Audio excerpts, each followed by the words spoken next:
അപ്പോൾ ഈ ഒരു ക്യാമറയുടെ കോൺഫിഗറേഷൻ പാർട്ടിലേക്ക് വന്നു കഴിഞ്ഞാൽ ഇതുപോലെയുള്ള നാനോ സിമ്മുകളാണ് ഈ ഒരു ക്യാമറയ്ക്ക് ഏറ്റവും അനുയോജ്യമായിട്ടുള്ളത്, അതായത് സപ്പോർട്ട് ചെയ്യുള്ളൂ.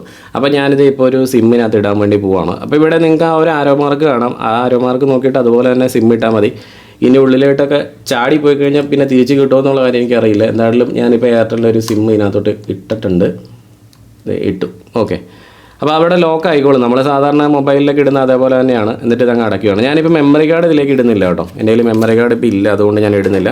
എന്നിട്ട് നമ്മളിവിടെ ആ ക്യാമറ വെച്ചു. ഇനി ഇതിനൊരു പവർ കൊടുക്കാൻ വേണ്ടി പോവാണ്. അപ്പോൾ നമ്മുടെ ആ ക്യാമറയോടൊപ്പം വന്നേക്കുന്ന അഡാപ്റ്റർ ഞാൻ കണക്ട് ചെയ്തിട്ടുണ്ട്, എക്സ്റ്റൻഷൻ ബോക്സിൽ കുത്തിയിട്ടുണ്ട്. അത് ഞാൻ ഇങ്ങോട്ടേക്ക് കണക്ട് ചെയ്യണം കേട്ടോ. അപ്പോൾ അത് നിങ്ങൾക്ക് ഇവിടെ കാണാൻ പറ്റും, ക്യാമറ അതേ പവർ ഓൺ ആയിട്ടുണ്ട് കേട്ടോ. ഒരു സ്റ്റാറ്റസ് LED തെളിഞ്ഞ് കിടക്കണം കേട്ടോ. അപ്പോൾ ഇതാണ് ഞാൻ പറഞ്ഞ സ്റ്റാറ്റസ് LED. സാധാരണ കേസിൽ ക്യാമറയിലല്ലേ വരാറുള്ളൂ, പക്ഷേ ക്യാമറയുടെ ഫ്രണ്ടിലായിട്ട് അങ്ങനെ യാതൊരു LED നിങ്ങൾക്ക് കാണാൻ പറ്റില്ല.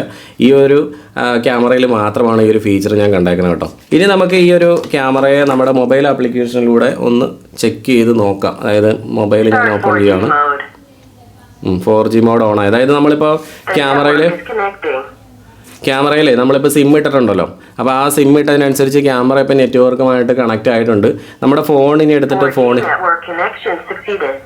Okay 4G network connection succeeded എന്ന് ക്യാമറ പറയുന്നുണ്ട്. അപ്പോൾ അതായത് നമുക്ക് ഇനി വേണ്ടതെന്ന് വെച്ചാൽ ezykam എന്നുള്ള ഈ ഒരു സോഫ്റ്റ്വെയർ നിങ്ങൾ ഡൗൺലോഡ് ചെയ്യുക കേട്ടോ, ezykam. അപ്പോൾ ezykam സോഫ്റ്റ്വെയർ ഡൗൺലോഡ് ചെയ്തതിന് ശേഷം നമുക്ക് ഈ ഒരു ക്യാമറയെ കോൺഫിഗർ ചെയ്യാൻ കഴിയും.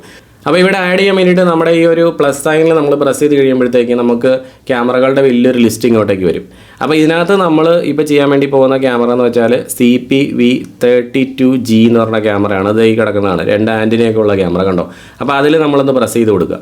അപ്പോൾ നമ്മളോട് പറയും ഡിവൈസ് സ്കാൻ ചെയ്യാൻ പറയും. നമ്മുടെ ഇവിടെ സ്കാൻ എന്നൊരു ഓപ്ഷൻ കാണിക്കുന്നുണ്ടോ. അപ്പോൾ ഈ സ്കാൻ എന്നുള്ള ബട്ടൺ പ്രസ് ചെയ്യണേക്ക് മുമ്പ് തന്നെ നിങ്ങൾ ഈ ക്യാമറയിലൊന്ന് നോക്കി, ഇവിടെ ഒരു QR കോഡ് നിങ്ങൾക്ക് കാണാൻ കഴിയും. ഇനി അതല്ല എന്നുണ്ടെങ്കിൽ ആ QR കോഡ് നമ്മുടെ ആ ഒരു ബോക്സിൻ്റെ ഉള്ളിൽ തന്നെ ഉണ്ടായിരുന്നു കേട്ടോ. അപ്പോൾ സ്കാൻ എന്ന് കൊടുക്കുക. ഇതുണ്ടോ, ഞാനിപ്പോൾ ആ QR കോഡ് ഒന്ന് സ്കാൻ ചെയ്തിട്ടുണ്ട്. QR കോഡ് സ്കാൻ ചെയ്ത് കഴിയുമ്പോൾ ഈ ഒരു ക്യാമറ ഈ ഒരു ആപ്പിൻ്റെ ഉള്ളിലേക്ക് ആഡ് ആവും. ഒന്ന് വെയിറ്റ് ചെയ്ത് കൊടുക്കാം. ആഡിങ് ഡിവൈസ്, ഇനിഷ്യലൈസിങ് ഡിവൈസ് ഇതേ കഴിഞ്ഞ്. ഇത്രയേ ഉള്ളൂ ഈ ഒരു ക്യാമറ ആഡ് ചെയ്യാൻ വേണ്ടിയിട്ട്. എന്നിട്ട് ഇവിടെ നമുക്ക് വേണമെങ്കിൽ എന്തെങ്കിലും പേരൊക്കെ മാറ്റി കൊടുക്കാം. ഇപ്പോൾ ഉദാഹരണത്തിന് ഇത് നമ്മളിപ്പോൾ കിച്ചണല്ല ഗാർഡനിലാണ് വെക്കണമെങ്കിൽ ഗാർഡൻ നമുക്ക് എഴുതി കൊടുക്കാം. നമുക്ക് പെട്ടെന്ന് ഐഡൻറ്റിഫൈ ചെയ്യാൻ വേണ്ടിയിട്ടാണ്. അപ്പോൾ നമ്മളിവിടെ സേവ് എന്ന് കൊടുക്കുന്നു, ഡൺ എന്ന് കൊടുക്കുന്നു. ഇതേ ഇപ്പോൾ നമ്മുടെ ക്യാമറ ഓൺലൈൻ ആയിട്ടുണ്ട് കണ്ടോ. ഇതേ ഇത്രയേ ഉള്ളൂ.